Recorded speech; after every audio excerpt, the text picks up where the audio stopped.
नमस्कार दोस्तों, तो फिर से एक बार स्वागत है आपका मेरे चैनल शशि संघ शिक्षा में।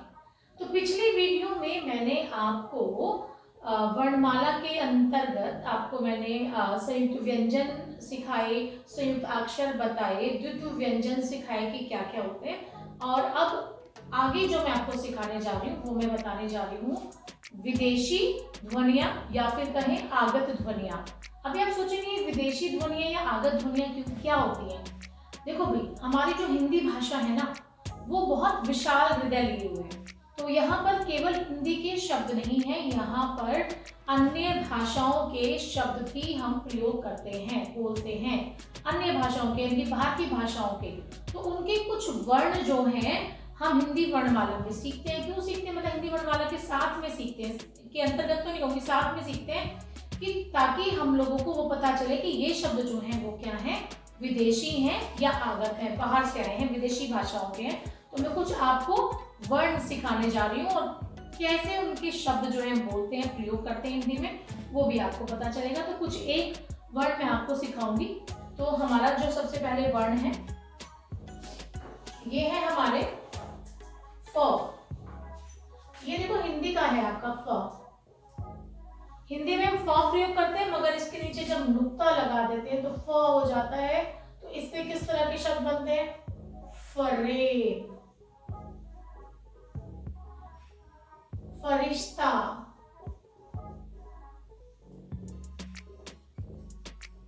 ये फ जो नुक्ता लगा है ये हमारा कौन सा अरबी शब्द है, फ। इसके बाद हम बात करेंगे ज। ये ज, वैसे हिंदी में क्या है? ज। नुक्ता अगर हम यहाँ ना हटा दें तो ज है ये, और अगर इसके नीचे हम यहाँ नुक्ता लगा देते हैं, जो डॉट आप देख रहे हैं इसे कहते हैं हिंदी में नुक्ता।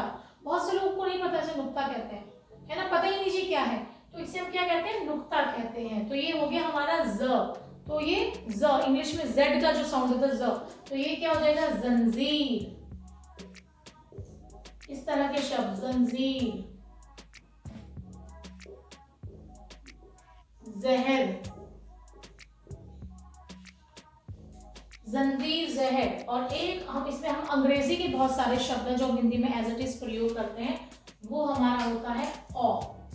ये अ है और इस तरह से देते हैं औ, ए और यू, औ। ये अंग्रेजी की साउंड है, अंग्रेजी का हम ये यूज करते हैं, इससे हमारे शब्द बनते हैं ऑफिस। यहाँ देखिए फ, आपका फा पे नुक्ता है यहाँ पर, तो यहाँ ये दोनों में प्रयोग हो सकता है, ऑफिस और डॉल, बॉल, इस तरह के शब्द। तो यहाँ ध्यान रखना, बहुत से लोग चंद्र बिंदु लगा देते हैं। चंद्र बिंदु अलग चीज है, वो मैं भी आपको आगे सिखाऊंगी कि चंद्र बिंदु क्या होता है। तो ऑफिस, डॉल, बॉल, तो मैंने आपको यहाँ तीन बताए हैं, फ, ज और औ। फ, ज और औ, फरेब, फरिश्ता, जहर, जंजीर, ऑफिस, डॉल, बॉल, हॉल, ये अंग्रेजी के हैं जो हम हिंदी भाषा में प्रयोग करते हैं। अच्छा, यहाँ मैंने औ की बात की, मैं बोल रही थी कि इस पे बिंदी लगा देते हैं, तो ये फर्क क्या होता है आपको बता देती हूँ। हिंदी पे हम दो चीजें और यूज करते हैं, एक अनुस्वार होता है, एक अनुनासिक होता है। क्या होता है हमारा? अनुस्वार। अनुस्वार हम बात करते हैं, अनुस्वार मतलब जो हम शब्दों के ऊपर जो बिंदी लगाते हैं, जो डॉट आप लगाते हैं, उसे अनुस्वार कहते हैं। ये अनुस्वार का आपका चिन्ह है, अनुस्वार। तो इन अनुस्वार में कैसे? जैसे कि हम कहें रंग, है ना, रंग लगा दिया, रंग। यहाँ पे देखिए रंग के साथ भंग, रंग, रंगीन, तो और भी बहुत सारे शब्द हैं। तो ये जो डॉट आपका लगा है इसे हम कहते हैं अनुस्वार। और ये जो ध्वनि है ये नाक से निकलने वाली ध्वनि है। रंग, बोल के देखिए मेरे साथ, रंग, भंग, दंग, संग, हंस। तो इस तरह के जो शब्द हैं ये हमारे अनुस्वार के अंतर्गत आते हैं, यानी कि हम इसे कहते हैं बिंदु, अनुस्वार। दूसरा होता है हमारा अनुनासिक। अनुनासिक। और इसका चिन्ह क्या होता है? इसका चिन्ह होता है चंद्र बिंदु। यहाँ अ बनाया था ना, यहाँ अ पे बिंदु नहीं है, ये अ अंग्रेजी का साउंड देता है, मगर यहाँ पे हम जब ये चांद इस तरह से बनाया, चांद के साथ हम लगा देते हैं बिंदु, इसे हम कहते हैं चंद्र बिंदु, इसे हम कहते हैं अनुनासिक। क्या कहते हैं? अनुनासिक। ये नाक और मुंह से निकलने वाली ध्वनि है। किससे निकलने वाली ध्वनि है? नाक और मुंह से। अनुस्वार केवल नाक से निकलने वाली ध्वनि है, नाक से आवाज आती है, और अनुनासिक नाक और मुंह से निकलने वाली ध्वनि को हम अनुनासिक कहते हैं। और इसका जो चिन्ह है वो है चंद्र बिंदु। तो इसमें अब क्या क्या होता है देखिए, कैसे कौन कौन से शब्द आते हैं जहाँ चंद्र बिंदु आप लगाते हैं। सबसे पहले तो मैं बात करूंगी माँ। माँ पर चंद्र बिंदु आता है। माँ, माँ आंख, चांद, ये आपके चंद्र बिंदु वाले शब्द हैं। तो रंग, भंग, दंग, रंगीन, ये आपके अनुस्वार हैं। माँ, आंख, चांद, और भी बहुत सारे शब्द आपके होते हैं, हंसना। तो इस तरह के जो शब्द हैं वो क्या कहलाते हैं? अनुनासिक वाले शब्द कहलाते हैं। इनके ऊपर अनुनासिक का प्रयोग किया होता है, तो ये हमारे होते हैं अनुनासिक। तो अनुस्वार और अनुनासिक के बीच का जो फर्क है वो आपको समझ में आना चाहिए। अनुस्वार हमारा बिंदु और अनुनासिक हमारी कहलाती है चंद्र बिंदु। तो अभी मैंने आपको क्या बताया? विदेशी आगत ध्वनियां बताई। कुछ विदेशी, ऐसे तो बहुत सारी है, अब आगे की वीडियोस में मैं आपको और जानकारी देती रहूंगी, बताती रहूंगी। अभी बेसिक चीजें मैं आप लोगों को बता रही हूँ कि वर्णमाला के अंतर्गत क्या क्या चीजें हमारी आती हैं जो हमें सीखनी चाहिए, हमें पता होनी चाहिए कि ये विदेशी ध्वनियां हैं, आगत ध्वनियां हैं, अनुस्वार और अनुनासिक। अभी भी हमारे पास वर्णमाला में और भी कई चीजें हैं सिखाने के लिए। तो थोड़ा सा एक बार मैं रिकैप कर दूं कि अभी तक मैंने आप लोगों को पिछली वीडियोस में क्या क्या सिखाया है। तो मुझे लगता है ये रेस कर देना चाहिए, आप लोगों ने नोट कर लिया होगा, है ना?